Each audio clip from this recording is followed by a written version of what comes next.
They've got a new theory that says a lack of oxygen might have killed the dinosaurs. What? Lack of oxygen? Well, it's interesting.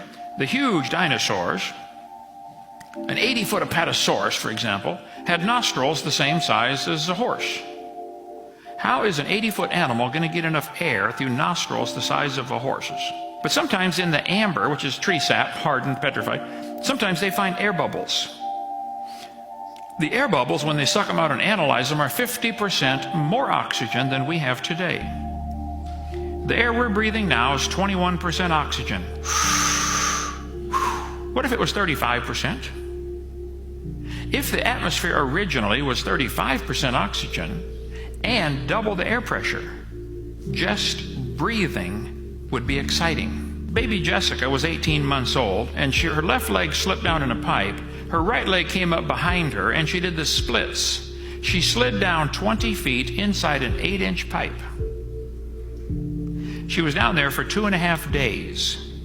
They tore up the neighborhood trying to get that kid out of there, out of that pipe.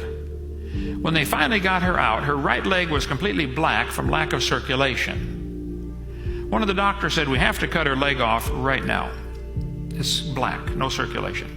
Another doctor said, "Hey, before we start cutting stuff off, let's try putting her in a hyperbaric oxygen chamber." You know what? Hyperbaric, high pressure oxygen chamber.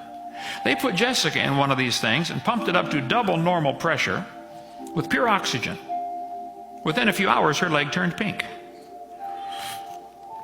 They restored circulation. They finally had to cut off half of her little toe. She would have lost her whole leg had it not been for hyperbaric therapy. Dr. Kimori in Japan started raising tomato plants with filtered sunlight.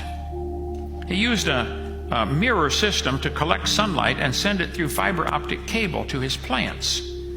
So the plants would not be getting ultraviolet light or x-rays, only sunlight, pure light, okay? His tomato plant grew 16 feet tall and produced 900 tomatoes. This is one plant.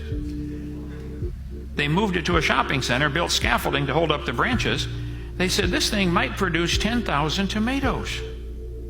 It ended up growing over 40 feet tall and produced 15,000 tomatoes off one plant.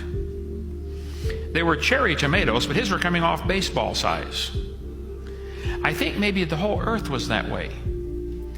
I think it had not only a canopy to filter out the radiation, it had increased air pressure, richer CO2, pure gene code, better soil, and the birds chirping is what opens up the leaf cells so they can breathe in the morning. One guy got curious, why did the birds start chirping an hour before sunrise? Well, they've discovered that frequency of the chirp, chirp, chirp opens up the stomata under the leaf. So this guy in Illinois got the brilliant idea to start playing classical music to his cornfield.